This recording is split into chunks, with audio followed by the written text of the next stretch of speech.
यूं तो यूपी 2022 चुनाव में बीजेपी में बहुत सारी खास बातें रहीं, लेकिन उन सारी खास बातों में एक खास बात यह भी थी कि योगी के मंत्रिमंडल में उन चेहरों को जगह दी गई जिनकी राजनीतिक कहानियां न सिर्फ संघर्षपूर्ण रही हैं बल्कि प्रेरणादायक भी रही हैं। जी हां, योगी मंत्रिमंडल में एक चेहरा ऐसा भी है जिसकी जिंदगी की कहानी संघर्ष से भरी हुई है। पहले पैसे की कमी हुई तो पढ़ाई छोड़नी पड़ी, फिर एक पाई जोड़कर राजनीति में जगह बनाई, लेकिन यहां भी जान के दुश्मन नजर आए। हम बात कर रहे हैं योगी मंत्रिमंडल में शामिल हुए नंद गोपाल नंदी की। गरीबी के कारण पढ़ाई छोड़नी पड़ी, लेकिन फिर भी खुद को इतना बुलंद किया, इतना मजबूत बनाया, इतनी मेहनत की जिससे बड़े बड़े नंद गोपाल नंदी को सलाम करने लगे। नंद गोपाल नंदी का जन्म साल 1974 के उत्तर प्रदेश में हुआ। महज 12 साल की उम्र में नंद गोपाल नंदी ने काम की शुरुआत की। त्योहार आया तो सड़क के किनारे गुलाल बेचकर घर में मदद करने लगे।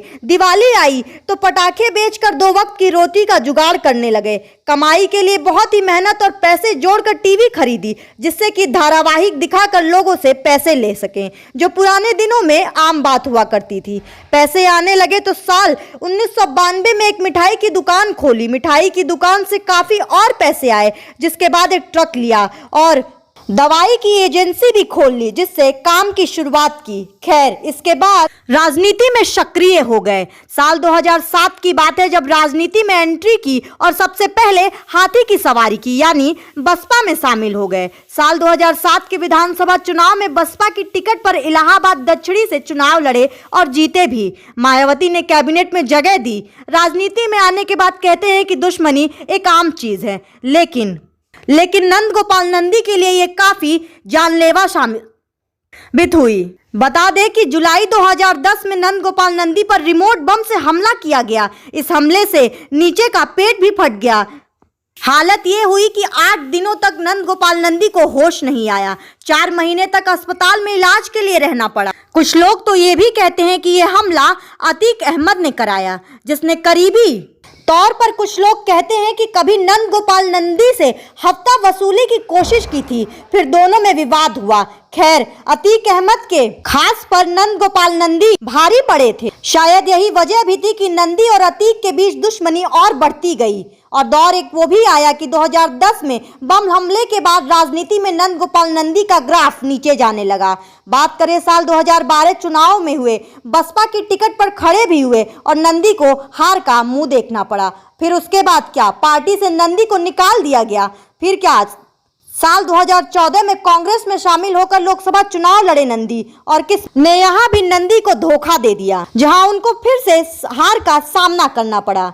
3 साल बाद नंद गोपाल नंदी ने जबरदस्त वापसी की। साल 2017 में विधानसभा चुनाव में नंदी ने बीजेपी के टिकट पर चुनावी मैदान पर उतरे और जीत भी हासिल किए। फिर 2022 में दोबारा बीजेपी के टिकट पर विधानसभा में अपनी किस्मत आजमाई और सफलता हाथ लगी। अब की बार नंदी को मंत्रिमंडल में भी शामिल कर लिया गया है। तो ये थी नंदी की राजनीतिक हिस्ट्री। अब आइए थोड़ा उनको और करीब से जानते हैं, जहां आज हम आपको इस वीडियो में बताएंगे नंदी की लव स्टोरी।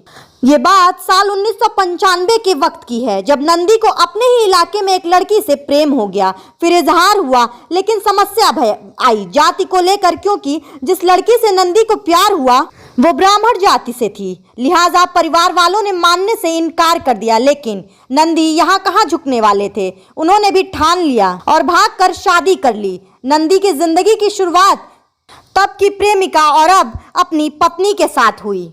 वहीं बात करें इलाके की, तो वहां पर भी नंदी का काफी दबदबा है और एक बड़े नेता के तौर पर जाने भी जाते हैं। चुनौतियां कई सारी आई और नंदी उन चुनौतियों को तमाम करने के लिए तैयार भी रहे। तो आप हमें बताइए कि ये संघर्षपूर्ण कहानी आपको कैसी लगी। बीजेपी के योगी मंत्रिमंडल में शामिल नंदी की कहानी आपको कैसी लगी। मैं हूं यशस्वी, आप देख रहे थे NB न्यूज गोरखपुर।